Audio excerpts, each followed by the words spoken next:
ఈ నెల 18వ తేదీ సాయంత్రం ఉదయ భాస్కర్ రెడ్డి గార్ల తిన్న వాస్తవాలు. ఇతను యాక్చువల్గా బెంగళూరులో ఒక డ్రోన్ కంపెనీలో సర్వేర్గా పనిచేస్తున్నాడు. ఇతనికి ఒక కాల్ వచ్చింది, మాకు ఇంటికి సర్వే చేయాలని చెప్పేసి ఇక్కడి నుంచి కాల్ పోయింది. ఆ నెంబర్ వాళ్ళు కలెక్ట్ చేసుకున్నారు, ఎట్లా కలెక్ట్ చేసుకున్నారో తెలియదు. ఆ కలెక్ట్ చేసుకొని అతను చెప్పినారంట, మీరు రండి అనంతపూర్లో మీతో సర్వే చేయించుకోవాలని. అతనికి ఇక్కడికి వచ్చిన తర్వాత ఆ కంప్లైంట్ ప్రకారము ఆమె రండి ఇంటికి వెళ్దామని చెప్పి జయలక్ష్మి అనే ఒక ముద్దాయి ఆమెను ఇంటికి తీసుకెళ్ళి ఇంట్లో కూర్చోబెట్టి మాట్లాడి కొంతసేపు మాట్లాడిన తర్వాత వీళ్ళిద్దరూ ఒక అండర్స్టాండింగ్కి వచ్చి ఒక న్యూడ్గున్న టైంలో ఆ తలుపులు దొబ్బుకొని ఒక ముద్దాయి ఇంకో ముద్దాయి ఇద్దరు కలిసి ఒక కత్తి తీసుకొని లోపలికి బయలుదేరడం జరిగింది. దాంట్లో A4 వచ్చేసి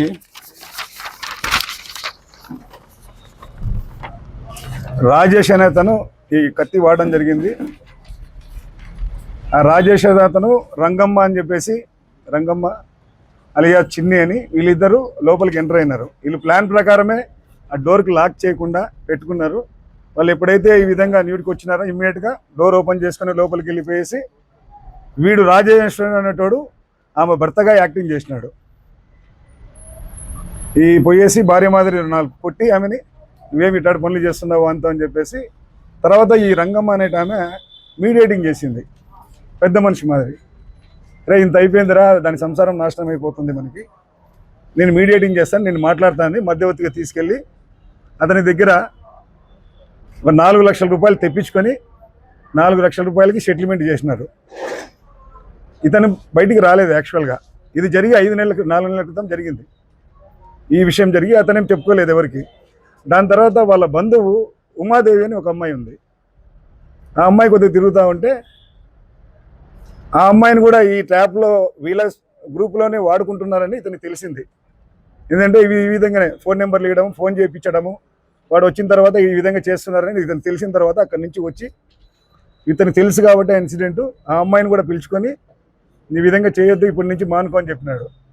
ఆ విషయంలో ఈ రంగమ్మ మిగతా వాళ్ళకి ముద్దాయిలు వచ్చేసి ఎవరైతే ఈమె ఉమాదేవి ఉందో ఆమె ఇంటికాడికి పోయి గలాటా చేసినారు. ఎందుకు రావడం లేదు, ఏం కదా అన్నట్టు నేను మానుకున్నానన్నా కానీ ఒప్పుకోలేదు. ఆ విషయంలో ఈ ఉమాదేవి ఈ ఇద్దరు వచ్చేసి పోలీస్ స్టేషన్కి వచ్చి ఈ విధంగా జరిగిందని మాకు ఫిర్యాదు ఇవ్వడం జరిగింది. ఆ విషయంలో ఇన్వెస్టిగేషన్ జరిగింది. ఇన్వెస్టిగేషన్ జరిగిన భాగంగా మాకు ఇప్పటికీ ఒక 5 మంది ముద్దాయిల్ని అరెస్ట్ చేయడం జరిగింది. 10 మంది ముద్దాయిలు 1 రంగమ్మ నాయుడు, 2 రాజేష్, 3 అనంతలక్ష్మి, 4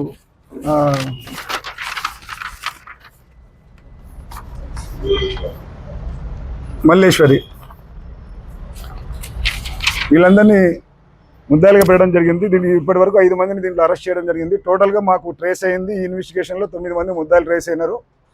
వాళ్ళ వద్ద నుంచి దాదాపు వీళ్ళు చెప్పిన వర్షన్ ప్రకారము ఇప్పటి వరకు, అంటే ఇంకా చాలామంది ఉండొచ్చు, 20 మంది విక్టిమ్స్ తేలినారు మాకు. ఆ 20 మంది విక్టిమ్స్లో మన రూరల్ పోలీస్ స్టేషన్లో 2 కేసులు రిజిస్టర్ జరిగింది. 3 టౌన్లో 2 కేసులు రిజిస్టర్ చేసినారు ఈ ఇష్యూ మీద. 4 టౌన్లో 1 కేసు రిజిస్టర్ చేయడం జరిగింది. ఇంకా చాలామంది విక్టిమ్స్ కూడా ముందుకు వస్తుంటే కేసులు రిజిస్టర్ చేస్తున్నాము. ఇప్పటి వరకు 20 మంది విక్టిమ్స్ వీళ్ళ ఇంట్రాగేషన్లో చెప్పడం జరిగింది. దాంతో దాదాపుగా క్యాష్ 1 కోటి రూపాయల దాకా, 1,02 లక్షల దాకా మాకు ఇంట్రాగేషన్లో వీళ్ళు కలెక్ట్ చేసినట్టు తెలిసింది. దాంట్లో ఇప్పటి వరకు మేము ప్రజెంట్ అయితే మేము వాళ్ళని అరెస్ట్ చేసే టైంకి 13 లక్షలు రికవరీ చూపిస్తున్నాము. తర్వాత వాళ్ళ బ్యాంక్ అకౌంట్స్ సీజర్స్, వాళ్ళ అసెట్స్ సీజర్స్కి అన్నిటికీ లెటర్స్ పెట్టినాము. తర్వాత కూడా వీళ్ళని పోలీస్ కస్టడీ తీసుకొని మిగతా ప్రాసెస్ అంతా కంప్లీట్ చేస్తాము. యాక్చువల్గా ఇది ఏం జరిగిందంటే ఇది ఒక 8 నెలల నుంచి 9 నెలలకు మన ఏరియాలో జరిగింది. ఈ రంగమ్మ నాయుడు మీద యాక్చువల్గా 20లోనే మన తిరుపతిలో ఒక ఫారెస్ట్ ఎంప్లాయీని ఈ విధంగా హనీ ట్రాప్ చేయడం జరిగింది. అప్పుడు కేసు కూడా రిజిస్టర్ చేసినారు. దీంట్లో ఉన్న ముద్దాయిలు దాంట్లో కూడా ఉన్నారు ఆ కాలంలో ఆ కేసులో. అప్పటి నుంచి స్టార్ట్ చేసినారు. కానీ మనకి ఇక్కడ వెలుగులోకి వచ్చింది వీళ్ళు స్టార్ట్ చేసింది గత 8-9 నెలల నుంచి స్టార్ట్ చేసినారు మన ఇంట్రాగేషన్లో. ఈ 8-9 నెలల్లో చాలామంది ఫోన్ నెంబర్లు కలెక్ట్ చేసుకునేది. ఆ ఫోన్ నెంబర్తో అంటే ఒక అమ్మాయి కాదు, వాళ్ళకి ఏమైనా తెలిసిన అమ్మాయితో మళ్ళీ ఫోన్ చేపించడము, ఈ విధంగా రూమ్లోకి తీసుకురావడము, వాళ్ళు నూడైన తర్వాత మళ్ళీ ఫొటోస్ వీడియోస్ తీయడము, ఒకడు భర్త మాదిరి ఒకడు అన్న మాదిరి ఈ విధంగా యాక్టింగ్ చేసుకుంటా రాజేష్ అనేటోడు ప్రకాష్ అనేటోళ్ళు వీళ్ళిద్దరూ ఎక్కువగా ఈ విధంగా అన్న భర్త ఈ విధంగా వాళ్ళు యాక్టింగ్ చేస్తూ వాళ్ళని పంచాయతీ చేయడము, వాళ్ళ దగ్గర నుంచి ఈ విధంగా లక్షల రూపాయలు బ్లాక్మెయిల్ చేసి తీసుకోవడం జరిగింది. వాళ్ళందరినీ ఇప్పుడు చాలామందిని మేము విక్టిమ్స్ కూడా కోరుతున్నాము, మీరు కంప్లైంట్ అవసరం లేదు, మా నెంబర్ కాల్ చేస్తే మీది విక్టిమ్ మా దగ్గర ఉంది కాబట్టి మీరు ఎంత పోయిందో అమౌంట్ ఏమో తెలుస్తుంది, జస్ట్ విట్నెస్ మాత్రం పెట్టుకుంటాము, మేమే వచ్చి విచారించుకుంటాము, మీకు ఎటువంటి అవసరం లేదు, పోలీస్ స్టేషన్ రాని అవసరం లేదు, మీ అడ్రస్ రివీల్ చేసి మాకు ఫోన్ నెంబర్ చేసి చెప్తాము, దానికి చెప్పినా చాలా మాకు.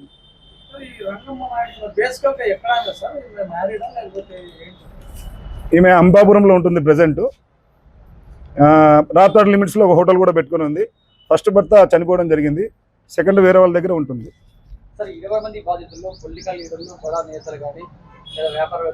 అంటే విక్టిమ్స్ ప్రెజెంట్ అయితే చెప్పడం లేదు వాళ్ళు, ఏంటంటే వాళ్ళకు కొంతమంది విక్టిమ్స్ చెప్తున్నారు పొరపాటున బయటకు వచ్చిందంటే మేము ఫ్యామిలీలో ఇదే చేసుకోవాల్సింది వస్తాం సార్, మా పేర్లు రివీల్ చేయొద్దని ఆ విధంగా కండిషన్తో వస్తా ఉన్నారు.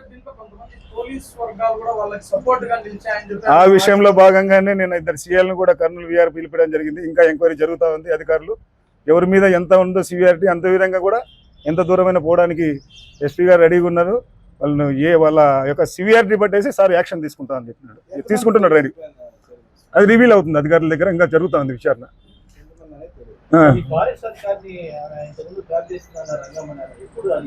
అది 20లో జరిగింది.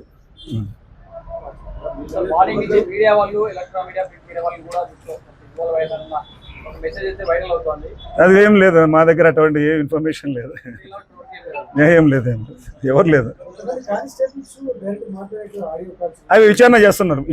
మీరు ఏవైతే మనకు వచ్చినాయి కూడా మన మీడియాలో కూడా వచ్చినాయి, దానిలో విచారణ చేస్తున్నారు, స్టార్ట్ అయింది, చేస్తూ ఉన్నారు సార్, చేస్తున్నారు. మీరు సారు అందరినీ పెట్టుకొని వాళ్ళ సిడిఆర్లు తీసుకొని వీళ్ళు ఎంతమంది మన వాళ్ళు ఎంతమంది ఉన్నారు, ఏ నెంబర్లు ఉన్నాయని సపరేట్గా వేరే ఒక సీనియర్ అధికారిని పెట్టి విచారణ చేస్తున్నారు.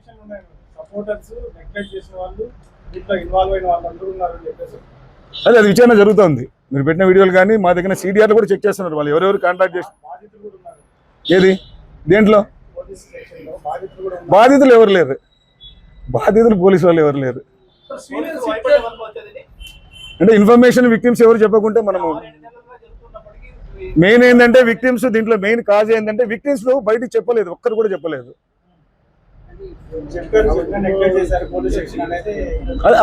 దాని మీద జరుగుతుంది. 1-2 చోట్ల ఏదో చెప్తే కానిస్టేబుల్ వర్క్ జరిగి ఏదో జరిగింది, ఆ నెగ్లెక్ట్ వల్ల చర్యలు తీసుకుంటున్నారు. అట్ట కూడా కొంతమందిని చేసినారు, రిటైర్డ్ ఎంప్లాయీస్. ఎక్కడండి ఈ ఘటనలో? లేదు, ఓన్లీ ట్రాపే. వాళ్ళు ముందుకు రావడం లేదు, దయచేసి వాళ్ళ పేర్లు రివీల్ చేయొద్దండి. మీకు తెలిసింటది చాలా వరకు ఎవరెవరు అనేది మీకు వచ్చింటది, మీ నోటీసులోకి వచ్చింది, చాలా వరకు ఉన్నాయి.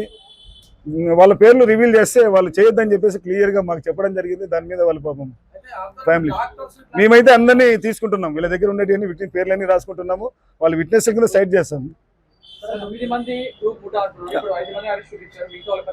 అరెస్ట్ చేస్తాం త్వరలోనే వాళ్ళు కూడా వచ్చేసేస్తారు. ప్రామిసరీ నోట్లు వాడు డబ్బులు ఇయ్యాడు కదా, ఇక బుక్ పెట్టుకుంది ఎమ్మడే రాసుకోవడం, ఖాళీ సంతకాలు పెట్టేసుకోవడం. డబ్బులు ఒక 5 లక్షలు 1 లక్ష 2 లక్షలు రాపించి వాడు డబ్బులు క్యాష్ తీసుకోపోడు కదా, ఇది రాపించుకుంటారు. దాని తర్వాత వాడిని బ్లాక్మెయిల్ చేసి ఇస్తావా లేకుంటే ఏం కదా ఇది అది 2 కలిపి ఇవన్నీ తీసుకుంటారు. ఎవడన్నా కొద్దిగా లీగల్ పోతే ఇది ఆల్రెడీ మాకు బాగున్నాడు సార్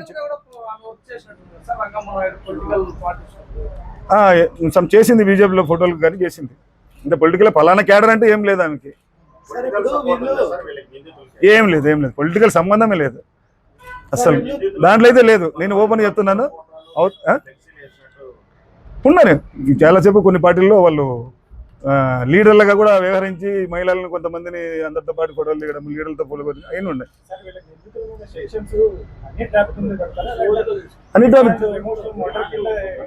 అట్లే మర్డర్ ఎందుకు ఉంటుంది? దానికి సంబంధించిన సెక్షన్స్ 386 ఎక్స్టార్షన్, అంటే కత్తితో బెదిరించి డబ్బులు తీసుకోవడము, ఇట్లా విధంగా చీటింగ్ చేయడం.